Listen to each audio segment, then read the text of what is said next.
Good afternoon. Central Work Council, Ministry of Minority Affairs, government of India की तरफ से Telangana state वक्फ board में वक्फ board का इंस्पेक्शन और विजिट करने के लिए 28, 29, 30 और 31 4 दिन के लिए यहाँ पर 6 आदमी की टीम तेलंगाना स्टेट वक्फ बोर्ड के विजिट के लिए आई है, जिसमें टीओ नौशाद एडवोकेट, मुनव्वरी बेगम साहिबा, डॉक्टर दरख्शान अंद्राबी, वसीम खान, कारी मोहम्मद हारून साहब। कारी मोहम्मद हारून साहब का ताल्लुक़ दिल्ली से है, वसीम खान साहब का ताल्लुक़ मुंबई महाराष्ट्र से है, डॉक्टर दरख्शान अंद्राबी का ताल्लुक़ श्रीनगर कश्मीर से है और टीओ नौशाद साहब एडवोकेट, उनका ताल्लुक़ केरला से है और मुनव्वरी बेगम साहिबा का ताल्लुक़ तमिलनाडु से है। ये टीम हमारी परसों रात में हैदराबाद पहुंची और कल तेलंगाना स्टेट वक्फ बोर्ड में सीईओ, चेयरमैन और बोर्ड मेंबर्स और स्टाफ के साथ तकरीबन बहुत ही 2 घंटे की मीटिंग चली हमारी। उस मीटिंग में कई एजेंडा था हमारा, जिसमें लीगल केसेस जो चल रहे हैं हमारे पास तेलंगाना स्टेट वक्फ बोर्ड में, सुप्रीम कोर्ट है, ट्रिब्यूनल है, हाई कोर्ट है और सिविल कोर्ट में जो केसेस चल रहे हैं उसका भी पूरी रिपोर्ट हमने ली है। और उसके अलावा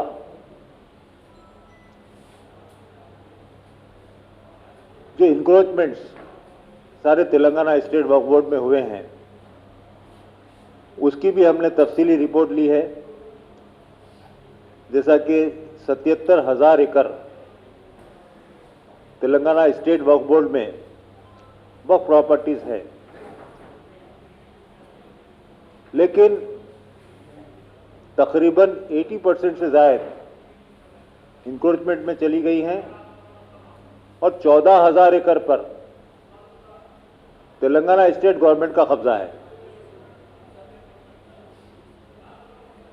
और भी कई इश्यूज इसमें आए और एक बात बड़ी अच्छी हमें जो लगी है वो ये है कि करीब 500 सेल डीड्स जो वक्फ प्रॉपर्टी पे हुई थी, वो सेल डीड्स तेलंगाना वक्फ बोर्ड ने उसको कैंसिल करवाया है और उन्होंने ये भी बताया है कि रिकवरी ऑफ पोजीशन के लिए भी वो कार्रवाई कर रहे हैं और रिकवरी ऑफ पोजीशन भी कुछ प्रॉपर्टियों का हुआ है और भी होगा।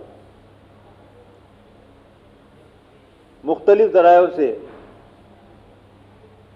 हमें ये बात भी सामने आई जब इंक्वायरी में, क्योंकि वक्फ बोर्ड से हट के बात कर रहा हूं मैं, सामने आई ऑडिटिंग जो है वक्फ बोर्ड की, वो एक बहुत ही समझो गंभीर और सोचने का विषय है। 5,000 से ज़्यादा जिन दरगाहों की आमदनी है मुतवल्लियों की, वो ईयरली ऑडिटिंग नहीं कर रहे हैं और 50,000 रुपये के ऊपर जो ऑडिटिंग होना है वो गवर्नमेंट से जो रजिस्टर्ड ऑडिटर होता है उसके ज़रिए से होना, वो भी नहीं हो रही है और तेलंगाना स्टेट वक्फ बोर्ड की भी ऑडिटिंग बराबर नहीं चल रही है, वो हमारे सामने ही है। तो ये एक बहुत ही समझो सोचने का विषय है और हमको सोचने की ज़रूरत है और ये हम रिपोर्ट में ये भी लेंगे। उससे हट के मेजर जो ऑप्शंस होते हैं, जैसा जहांगीर पीर दरगाह है और गालिब शहीद है और आपके बड़ा पहाड़ है, जो करोड़ों रुपए में समझो आप इसका हर्राज होता है, तो वो भी समझो ऑडिट में सामने अब तक नहीं आया है। तो ये भी चीज़ आने की ज़रूरत है। और अभी हम कल का जो मीटिंग होने के बाद हम सेंट्रल वक्फ काउंसिल के ज़रिए से हमने यहाँ पर 10 एम्प्लॉइज डिप्यूट किए थे, जिसमें 8 एम्प्लॉइज का तकर्रुर हुआ है और 2 एम्प्लॉइज अभी यानी प्रोसेस में है। तो उनकी भी हमने मीटिंग ली और उनसे भी पूरी रिपोर्ट तलब की।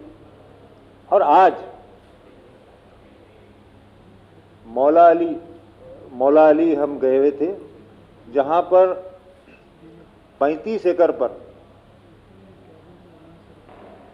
मीर महमूद साहब के पहाड़ी के तहत, वो इंस्टीट्यूशन के तहत जो प्रॉपर्टी है 35 एकड़, उस पर कोई टीआरएस का लीडर सूर्यनारायण रेड्डी कब्जा किया हुआ है और वो प्रॉपर्टी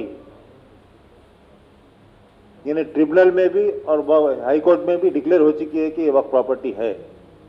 लेकिन स्टेटस को ले लेकर वहां का लोकल जो एमएलए है हनुमंत राव, उसकी मदद से वहां पर आज भी हम देख के आए इंस्पेक्शन में बहुत हंगामा भी हुआ वहां पर, क्योंकि पूरा गेट लॉक करके पूरा पर्दा घेर के अंदर काम चल रहा था। बड़ी मुश्किल से हम अंदर घुसने में कामयाब हुए। स्टेटस को है हाई कोर्ट से, लेकिन काम चल रहा है। उसी तरीके से कुंदनपल्ली में 10 एकड़ 35 गुंठे पर, वहां पर भी वहां तो बाज़ाब्ता प्लॉटिंग हो चुकी है। तो ये चीजें जो है वक्फ बोर्ड की नॉलेज में भी, ये कुंदनपल्ली का तो वक्फ बोर्ड की नॉलेज में भी नहीं है, तो वहां की भी विजिट किए हैं। और खुशहाल खां कमान मौला अली के बाद भी अब पहाड़ तोड़ के कंस्ट्रक्शन चालू हो चुका है। उसी तरीके से मौला अली के 232 एकड़ में शायद 32 एकड़ भी बचे या नहीं बचे पता नहीं है, खाली पहाड़ है गया। अब पहाड़ की भी प्लॉटिंग हो रही है, पहाड़ भी तोड़कर खुशहाल खां की कमान के बाजू प्लॉटिंग चल रही है, मकान बन रहे हैं। तो आज और वहां का जो मुतवल्ली है मौला अली का ज़हीर अहमद, वो पूरी प्रॉपर्टी बेचा है, लेकिन वक्फ बोर्ड को चाहिए कि उसको इमीडिएट सस्पेंड करे, जो आज तक वक्फ बोर्ड ने नहीं किया है। तो ये चीज़ों को भी वक्फ बोर्ड को देखने की ज़रूरत है। और सबसे अहम बात यह है कि वहाँ पर आज तेलंगाना स्टेट में 33 डिस्ट्रिक्ट बन चुके हैं, लेकिन तेलंगाना स्टेट वक्फ बोर्ड में आज भी 10 डिस्ट्रिक्ट काउंटिंग में चल रहे हैं, सिर्फ 10 इंस्पेक्टर काम कर रहे हैं।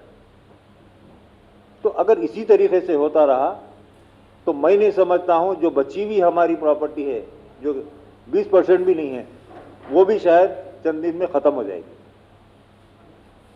और स्टेट गवर्नमेंट, आप सबको मालूम है, 2017 से रिकॉर्ड रूम सील करके रखा है, जबकि वक्फ एक्ट के हिसाब से किसी भी रियासती हुकूमत को ये हक नहीं है कि वहां का रिकॉर्ड सील कर सके या रिकॉर्ड की तरक्की कर सके। तो ये भी चीज तेलंगाना स्टेट वक्फ बोर्ड का जो रिकॉर्ड है, यहां पर चूंकि गवर्नमेंट टीआरएस की है और टीआरएस की गवर्नमेंट होने के बोर्ड भी टीआरएस की तरफ से बना हुआ है, तो ये काम मुमकिन नहीं हो सक रहा है। तो हम इस ज़िम्मन में कल प्रिंसिपल सेक्रेटरी माइनॉरिटी वेलफेयर से मुलाकात करेंगे, क्योंकि अगर तेलंगाना स्टेट वक्फ बोर्ड में कम से कम 33 इंस्पेक्टर होना चाहिए, 33 इंस्पेक्टर के हाथ के नीचे स्टाफ होना चाहिए, और 33 कम से कम एक सिंगल रूम से ही उनका ऑफिस होना चाहिए, तभी जाकर वक्फ प्रॉपर्टीज का प्रोटेक्शन हो सकेगा और जो वक्फ प्रॉपर्टीज है बच सकेंगे।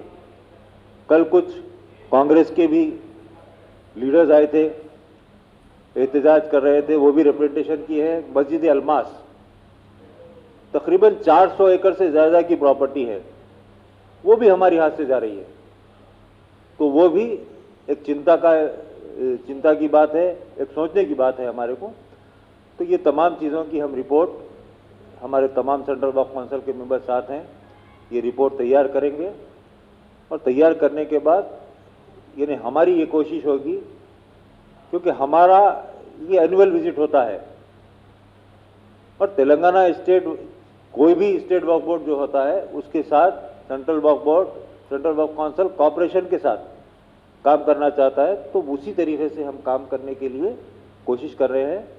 और मैं स्टेट गवर्नमेंट से यही कहूँगा कि स्टाफ के लिए बार बार रेजोल्यूशन पास हुआ है और तेलंगाना स्टेट वक्फ बोर्ड स्टाफ पूछ रहा है, लेकिन तेलंगाना स्टेट वक्फ बोर्ड को जो स्टाफ नहीं मिल रहा है वो गलत बात है। स्टेट गवर्नमेंट को चाहिए, क्योंकि एक तरफ ये वादा होता है कि हम अक़लियतों के मसीहा है, मुसलमानों के हमदर्द है। आज मुसलमानों की प्रॉपर्टी बर्बाद हो रही है तेलंगाना के राज में, टीआरएस की गवर्नमेंट में। वक्फ बोर्ड का रिकॉर्ड सील हो रहा है, एम्प्लॉयज़ का इजाफा नहीं हो रहा है, वक्फ बोर्ड की बर्बादी हो रही है, लेकिन हुकूमत तवज्जो नहीं दे रही है। तो मैं हुकूमत से ये चाहूँगा कि इमीडिएटली जो स्टाफ का जो प्रॉब्लम है वो सॉल्व करें और जो रिकॉर्ड रूम सील है वो इमीडिएट खोलें। मैं टीओ नौशाद साहब से जी क्या बोले, एक नौशाद साहब को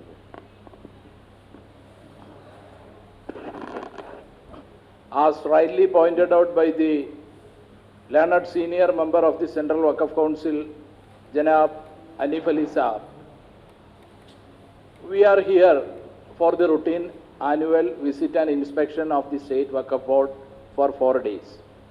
Yesterday, we have had a meeting with the Honorable Chairman of the Waqf Board, CEO, and the learned members of the Waqf Board, and we have expressed our apprehensions regarding the present functioning of the Telangana State Waqf Board before the board and before the Honorable Chairman.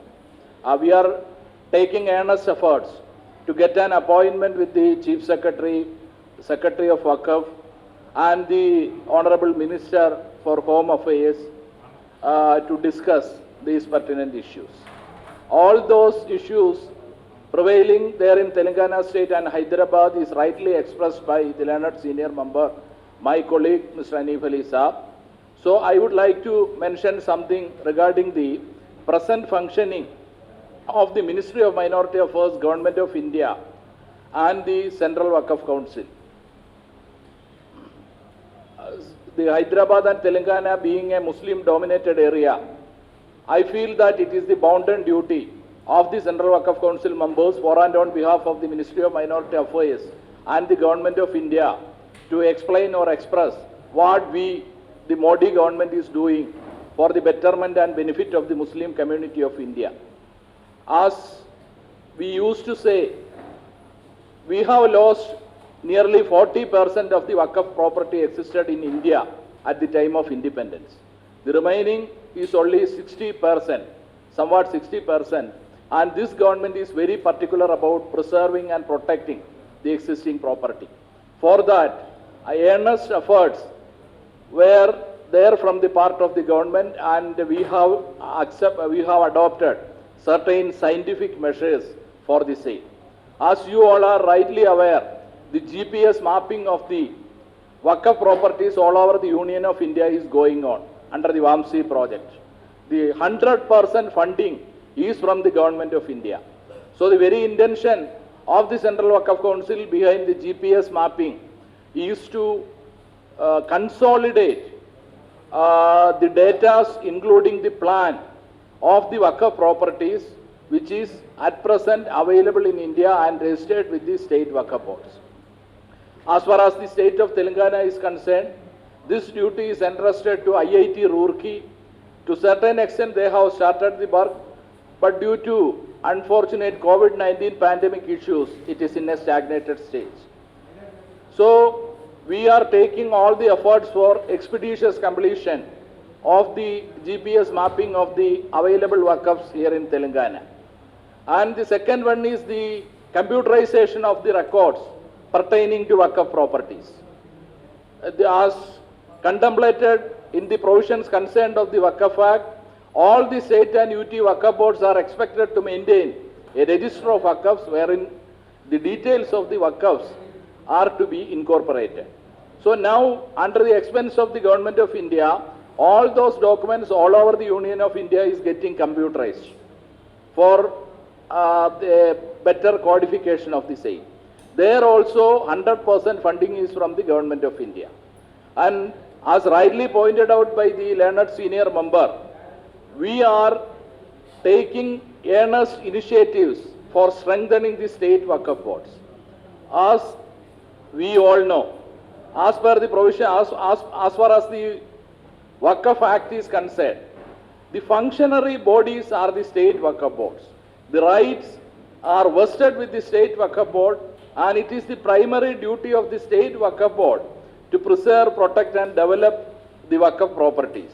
So without strengthening the Waqf board, we are aware that we cannot do anything effectively by sitting there in the capital city of Delhi.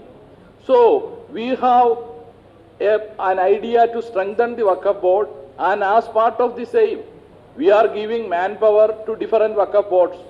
In proportionate to the existing number of Waqf properties, we have decided to depute some persons under the expense of the government of India. That means we are paying salary, and they are working under the administrative control of the respective state Waqf boards. Here in the Telangana State Waqf Board also, we have sanctioned 9 posts, out of which 7 have been working there. The entire salary is being paid by us.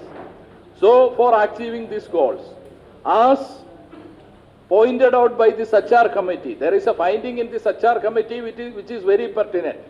If the Muslim community of India is able to develop the Waqf properties, which is having commercial potential and able to derive income out of that property, there is no need for the Indian Muslims to beg before any government, either to the state, before the state government or before the central government, for the development of the community.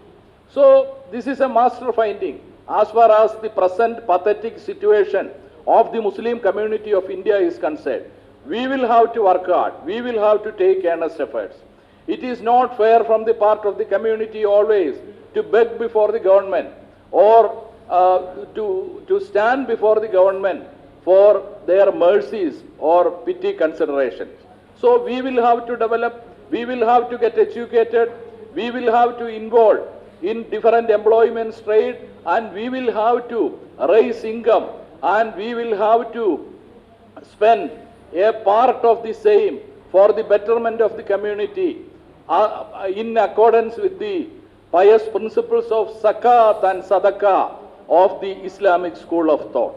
So under that principles, we are taking earnest efforts to develop the situation, the financial, educational, cultural situation of the Muslim community, and to develop the Waqf property and to generate maximum income and to utilize the same for the betterment of the Muslim community, both in educational and cultural and economical and in all the fields of life. We want to, as far as the Indian Muslims are concerned, we are having our own tradition, we are having our own heritage. We are very proud to say that we are the Indian Muslims. So what was our contribution to this great India?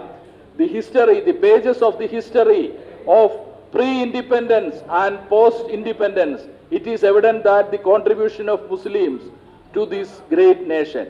So we will have to preserve and protect our culture. For that, we are taking this earnest effort.